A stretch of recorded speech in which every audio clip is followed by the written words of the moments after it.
तो अभी हम लोग ये वाली वीडियो में बात करने वाले जो OHE होता है उसमें बेसिकली सिग्नलिंग बोर्ड लगे होते हैं और वो सिग्नलिंग बोर्ड पे सिंबल्स होते हैं। मतलब जब हम लोग ट्रेन से ट्रैवल करते हैं तो ऐसे केस में हमें मास्ट दिखाई देते हैं और वो जो मास्ट होता है उसके ऊपर सिंबल होते हैं, राइट। और वो जो सिंबल है उसी की सिग्निफिकेंस के बारे में बात करेंगे। तो यहाँ पर अगर हम लोग देखिए पहला सिंबल हमें दिखाई दे रहा है, यहाँ पर ये कुछ इस तरीके से 250 मीटर लिखा है। 250 मीटर लिखा है, इसका मतलब जो न्यूट्रल सेक्शन है वो 250 मीटर की दूरी पे। न्यूट्रल सेक्शन क्या होता है इसके बारे में हमने डिस्कशन किया था। ये दो सेक्शन को क्या करता है, सेपरेट करता है। जो न्यूट्रल सेक्शन होता है एक ऐसा सेक्शन होता है जिसमें जो OHE होती है वो मैकेनिकली कनेक्टेड होती है बट इलेक्ट्रिकली आइसोलेटेड होती है। और न्यूट्रल सेक्शन में जो ट्रेन होती है वो खुद के मोमेंटम से आगे जाती है, राइट। फिर उसके बाद अगर हम लोग देखें अभी ये वाला सिंबल देखिए, ट्रेन ड्राइवर क्या करेगा, ट्रेन ड्राइवर को समझ में आ जाएगा कि 250 मीटर के दूरी पे न्यूट्रल सेक्शन है और अकॉर्डिंगली वो जो स्पीड है उसे क्या करेगा, कंट्रोल करेगा। सिमिलरली यहाँ पर ये 500 मीटर, इसका मतलब जो न्यूट्रल सेक्शन है 500 मीटर की दूरी पे। ये वाली वीडियो में हम लोग साथ ही साथ OHE के मेंटेनेंस के भी बारे में बात करेंगे। OHE में क्या क्या मेंटेनेंस होता है उसके बारे में बात करेंगे।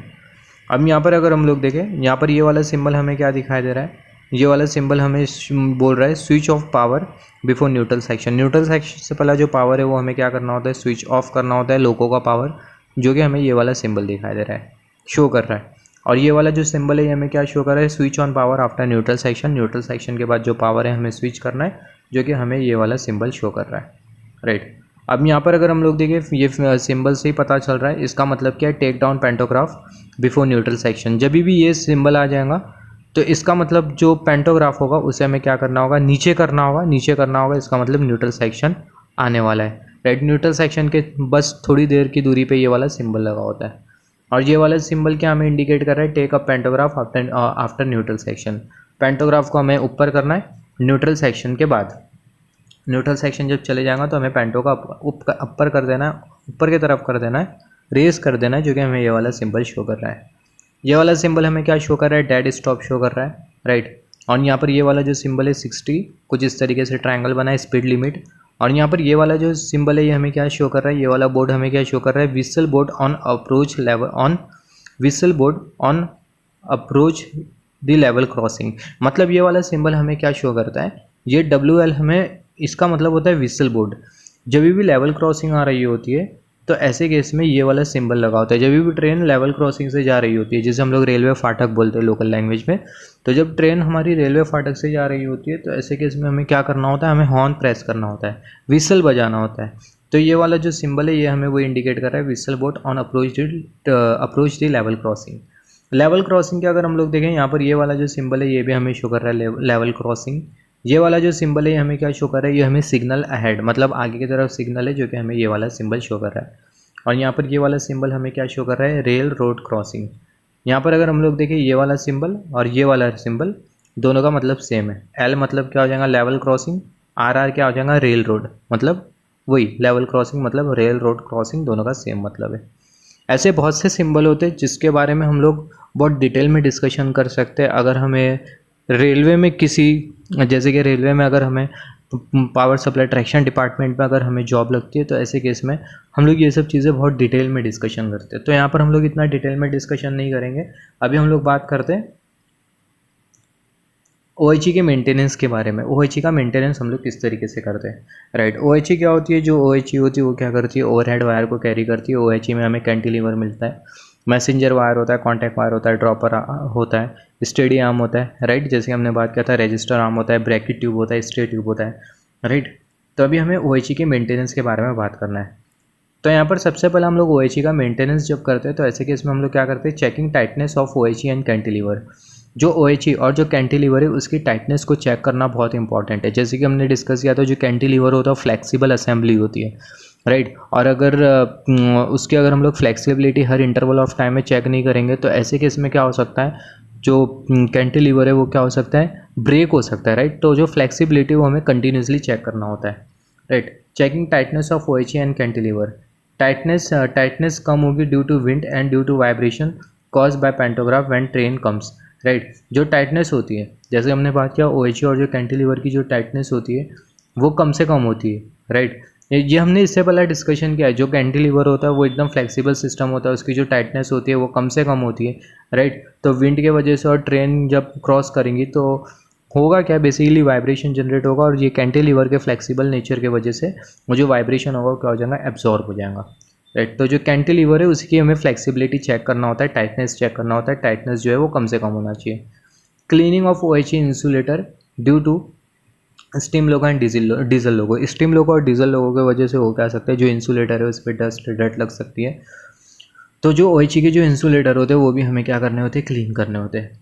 मोर importance in parallel path overlapping. यहाँ पर अगर हम लोग देखें सबसे ज़्यादा इंपॉर्टेंस हमें कहाँ पर देना होता है, पैरेलल पाथ पे देना होता है, मतलब ओवरलैपिंग पाथ पे देना होता है। इससे पहले हमने बात किया था ओवरलैपिंग।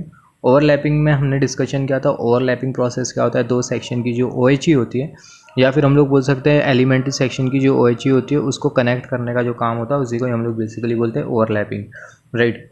तो जैसे कि हमने यहाँ पर ओवरलैपिंग की, यहाँ पर हमने कुछ इस तरीके से फिगर बनाई है, सर्किट डायग्राम बनाया है। यहाँ पर अगर हम लोग देखें कर्सर की टिप, ये कैंटिलीवर है, ये भी कैंटिलीवर है, राइट। ये हमने कैंटिलीवर कंसिडर किया है। फिर उसके बाद अभी अगर हम लोग देखें यहाँ पर ये हमने कुछ इस तरीके से काउंटर वेट कंसिडर किया, ये है काउंटर वेट और यहाँ पर ये है काउंटर वेट। यहाँ पर ये पहली वाली OHE हमने कंसिडर किया, कुछ इस तरीके से रन हो रही है, राइट। अभी यहाँ पर ये दूसरी वाली OHE हमने कंसिडर किया जो कि कुछ इस तरीके से रन हो रही है, ये है दूसरी वाली OHE। मतलब यहाँ पर अगर हम लोग देखें यहाँ से यहाँ तक के पहली वाली फर्स्ट OHE है, फिर यहाँ से यहाँ तक के दूसरी वाली OHE है, राइट। तो हमने क्या किया, यहाँ पर दो OHE को हमने क्या कर दिया, कनेक्ट कर दिया, और इसी को हम लोग क्या बोलते हैं, सिंपल वर्ड में ओवरलैपिंग का मतलब क्या होता है, दो OHE को कनेक्ट करने का जो प्रोसेस होता है उसी को हम लोग क्या बोलते हैं, ओवरलैपिंग बोलते हैं, राइट। तो जो ओवरलैपिंग है इस पर हमें ज़्यादा केयर करना होता है। इसमें हमें देखना होता है कि वायर के बीच का जो गैप है वो बराबर से है या नहीं, राइट। यहाँ पर ये जो हमें जो ऑटो टेंशनिंग डिवाइस जो दिखाई दे रहा है इससे भी हमें चेक करना होता है, राइट। तो यहाँ पर ये ओवरलैपिंग में अगर हम लोग देखें क्या होगा, यहाँ पर ये पहली वाली OHE से कुछ इस तरीके से करंट फ्लो होगा होगा होगा होगा होगा, राइट। अब यहाँ पर अगर हम लोग देखें यहाँ पर ये वाली OHE, यहाँ पर ये वाली OHE और यहाँ पर ये वाली OHE, यहाँ पर ये दोनों OHE क्या कर रही है, ओवरलैप कर रही है, राइट, ओवरलैप कर रही है, राइट। ओवरलैपिंग का मतलब क्या होता है, जैसे कि अगर हम लोग देखें जब घड़ी में 12 बजते हैं तो ऐसे कि इसमें जो मिनट की नीडल और जो हार की जो नीडल होती है एक दूसरे से पैरेलल होती है, राइट। तो यहाँ पर और उसी को ही हम लोग बोलते हैं ओवरलैपिंग। तो यहाँ पर भी अगर हम लोग देखें यहाँ पर हमें जो पहली वाली OHE जो दिखाई दे रही है और यहाँ पर ये जो दूसरी वाली OHE जो दिखाई दे रही है वो एक दूसरे के साथ पैरेलल है और इसी को हम लोग क्या बोलते हैं, ओवरलैपिंग बोलते हैं। अब यहाँ पर अगर हम लोग देखें कर्सर की टिप, यहाँ पर ये J1 और यहाँ पर ये J2 और J2 ये है क्या, ये है बेसिकली जंपर वायर। ये जंपर वायर क्या करेंगे, पहली वाली OHE और जो दूसरी वाली जो OHE होगी उसे क्या कर देंगे, इलेक्ट्रिकली कनेक्ट कर देंगे। कैसा कनेक्ट करेंगे, इलेक्ट्रिकली कनेक्ट करेंगे। तो बेसिकली होगा कि ट्रेन का जो पेंटोग्राफ होगा पहले ये वाली OHE के कांटेक्ट में होगा, एक ही OHE के कांटेक्ट में होएगा। फिर उसके बाद अगर हम लोग देखें कर्सर की टिप, जैसे ही पेंटोग्राफ यहाँ पर आ जाएगा, ये वाले पॉइंट पे आएगा, तो जो पेंटोग्राफ की जो स्ट्रिप होगी दोनों OHE के कांटेक्ट में आ जाएंगी, ये वाले OHE के भी कांटेक्ट में आ जाएंगी, ये वाले OHE के भी कांटेक्ट में आ जाएंगी। फिर उसके बाद कुछ इस तरीके से आगे जाएगा पेंटोग्राफ। फिर उसके बाद अगेन यहाँ से जो पेंटोग्राफ होगा एक ही OHE के कांटेक्ट में आ जाएगा। तो यहाँ पर हमने ये देखा, बिना इलेक्ट्रिसिटी को डिस्कनेक्ट करते हुए हमने क्या किया, दो जो OHE की जो वायर है उसको हमने क्या कर दिया, कनेक्ट कर दिया, और इसी को हम लोग क्या बोलते हैं, ओवरलैपिंग ऑफ OHE, राइट। तो यहाँ पर अगर हम लोग देखें जब हम लोग ओवरलैपिंग करते हैं OHE की तो यहाँ पर हमें ज़्यादा ध्यान देना होता है क्योंकि यहाँ पर ज़्यादा इलेक्ट्रिकल पार्ट्स हमें दिखाई देते हैं। जैसे कि हमें ऑटो टेंशनिंग डिवाइस दिखाई देता है, उसका भी मेंटेनेंस करना होता है, उसे भी क्लीन करना होता है, राइट। और साथ ही साथ जो OHE है, OHE में जो OHE वायर का जो क्रॉस सेक्शन होता है वो भी हमें फ्रिक्वेंटली चेक करना होता है, राइट। अभी अगर हम लोग देखें यहाँ पर अगर हम लोग देखें due to pantograph which remain in contact with OHE contact wire OHE contact wire due to friction contact wire wears. Therefore, wear of OHE is closely observed and life of contact wire is limited up to 25 year. तो यहाँ से हमने क्या समझा, कि जो pantograph होता है वो कंटिन्यूसली OHE के कांटेक्ट में होता है और फ्रिक्शन की वजह से हो क्या सकता है, जो हमारा जो कांटेक्ट वायर है वो क्या हो सकता है, डैमेज हो सकता है। फिर डैमेज नहीं बोलेंगे, जो कांटेक्ट वायर है वो हमारा क्या हो सकता है, घस सकता है, वियर एंड टियर हो सकता है कांटेक्ट वायर में, जिसके वजह से होगा क्या, कांटेक्ट वायर की लाइफ कम होगी। और यही हमें मेन इंपॉर्टेंट चेक करना होता है जब हम लोग OHE का इंस्पेक्शन करते तो, राइट। और जब हम लोग OHE का इंस्पेक्शन करते तो उससे पहले हमें क्या करना होता है, जो OHE होती है उसे हमें क्या करना होता है, डी एनर्जाइज करना होता है, जिसको हम लोग बेसिकली बोलते हैं पावर ब्लॉक, राइट। और पावर ब्लॉक में हम लोग बेसिकली करते क्या है, ट्रेन में जो रेलवे होती है उसमें अलग अलग कंट्रोलर होते हैं, जैसे कि ट्रैफिक कंट्रोलर हो गया, फिर उसके बाद अपना डिपो कंट्रोलर हो गया जिसको हम लोग यार्ड कंट्रोलर भी बोलते हैं, फिर उसके बाद स्टेशन कंट्रोलर हो गया, सिग्नलिंग कंट्रोलर हो गया। तो पावर ब्लॉक जब हमें OHE का लेना है तो ऐसे केस में हम लोग क्या करेंगे, ट्रेन में जो ट्रैफिक कंट्रोलर हो, पावर सप्लाई ट्रैक्शन कंट्रोलर हो गया, राइट। तो OHE का जब भी हम लोग काम करेंगे तो ये OHE का जो काम है किसके साथ रिलेटेड होता है, पावर सप्लाई ट्रैक्शन के साथ। और जो हमारा जो कंट्रोल रूम होता है, कंट्रोलर जो होता है हमारे पूरे रेलवे का, वहाँ पे एक कंट्रोलर बैठा होता है जिसको हम लोग बेसिकली बोलते हैं power supply traction controller, PST controller, right. तो OHE को डी एनर्जाइज करने के लिए जो PST कंट्रोलर है, power supply and traction controller, उससे हमें क्या करना होता है, कॉन्टैक्ट करना होता है। और वो क्या करता है, जो OHE का जो पावर है उसे क्या कर देता है, डी एनर्जाइज कर देता है। तो यहाँ से हमने क्या समझा, पैंटोग्राफ कंटिन्यूसली OHE के कांटेक्ट में होने की वजह से हो क्या सकता है, जो OHE है उसमें वियर और टीयर होता है, उसकी लाइफ कम होने लगती है OHE की। तो ये हमें बहुत अच्छी तरीके से ऑब्जर्व करना होता है। किसी भी OHE की जो लाइफ होती है कितनी होती है, किसी भी कॉन्टैक्ट वायर की जो लाइफ होती है कितनी होती है, 25 ईयर्स होती है, राइट। तो जो कॉन्टैक्ट वायर है उसे हमें कंटिन्यूसली नोटिस करना है, बहुत अच्छी तरीके से ऑब्जर्व करना है कि उस पर कुछ वियर और टीयर है या नहीं। ये वियर और टीयर की वजह से हो क्या सकता है, जो कॉन्टैक्ट वायर है वो ब्रेक हो सकता है। तो ये हमें बहुत अच्छी तरीके से इंस्पेक्शन करना होता है मेंटेनेंस के टाइम। और कॉन्टैक्ट वायर की जो लाइफ होती है 25 ईयर्स होती है। Inspection of OHE height at different route lines, right. तो यहाँ से ये जो पॉइंट है बहुत इंपॉर्टेंट है। ये हमें क्या शो कर रहा है, ये हमें क्या बोल रहा है कि जो हमें पता है कि जो ट्रेन का जो रूट होता है वो फिक्स्ड नहीं होता है, कहीं पे ग्रेडियंट मिलता है, राइट, कहीं पे हमें लेवल क्रॉसिंग मिलता है, कहीं पे टनल मिलता है। तो ऐसे केस में जो OHE की जो हाइट होती है वो क्या कर रही होती है, वेरी कर रही होती है। तो OHE की जो हाइट होती है वो हमें हर एक जगह पे क्या करना होता है, चेक करना होता है। OHE की जो हाइट है वो बिल्कुल भी चेंज नहीं होना चाहिए। जैसे कि टनल में OHE की हाइट, ग्रेडियंट पे OHE की हाइट, फुट ब्रिज पे OHE की हाइट, लेवल क्रॉसिंग पर OHE की हाइट हमें बहुत अच्छी तरीके से चेक करना होता है। हाइट में किसी भी तरीके का चेंजेस नहीं आना चाहिए, राइट। तो यहाँ पर अगर हम लोग देखें inspection of OHE height at different routes, like जैसे कि टनल में हमें OHE की हाइट चेक करना होता है, एलिवेशन में हमें OHE की हाइट चेक करना होता है, कर्वेचर में OHE की हाइट हमें बहुत अच्छी तरीके से चेक करना होता है, ग्रेडियंट में जो OHE की जो हाइट है हमें बहुत अच्छी तरीके से देखना होता है OHE के मेंटेनेंस के time. Position of stagger should be observe regularly to prevent wear over pantograph, right. Similarly जैसे कि हमने बात किया, जो कॉन्टैक्ट वायर है वो हमें कंटिन्यूसली मतलब बहुत अच्छी तरीके से इंस्पेक्शन करना होता है। कॉन्टैक्ट वायर को बहुत अच्छी तरीके से ऑब्जर्व करना होता है ताकि जो कॉन्टैक्ट वायर है उसको हम लोग ज़्यादा टाइम तक चला सकें, राइट। साथ ही साथ अगर हम लोग देखें जो कॉन्टैक्ट वायर है, कॉन्टैक्ट वायर पर जो स्टैगर की जो पोजीशन है वो भी हमें रेगुलरली चेक करना होता है। जैसे कि हमने बात किया था स्टैगर क्या होता है, राइट। तो स्टैगर की पोजीशन जो होती है, स्टैगर की जो पोजीशन होगी कॉन्टैक्ट वायर और पेंटो के बीच में, वो भी हमें रेगुलरली चेक करना है। वो हम लोग कॉन्टैक्ट वायर पर चेक करते हैं। तो पोजीशन ऑफ स्टैगर जो होगी वो हमें रेगुलरली ऑब्जर्व करना है ताकि जो पेंटोग्राफ है उस पर वियर और टेयर ना हो, राइट। फिर उसके बाद अगर हम लोग देखें cleaning of section insulator specifically in rainy season, rainy season में जो सेक्शन इंसुलेटर होता है वो भी हमें क्या करना होता है, क्लीन करना होता है। फिर उसके बाद अभी अगर हम लोग देखें for new installation of OHE up to 2 years low maintenance is require for OHE, after 2 years maintenance work is done in half year which is enough, right. अगर हम लोग OHE को नया नया इंस्टॉल कर रहे हैं, मतलब कोई एक नई रूट को अगर हम लोग इलेक्ट्रीफाइड कर रहे हैं, तो 2 years तक के मेंटेनेंस की रिक्वायरमेंट नहीं है। 2 साल के बाद हम लोग मेंटेनेंस काम करेंगे।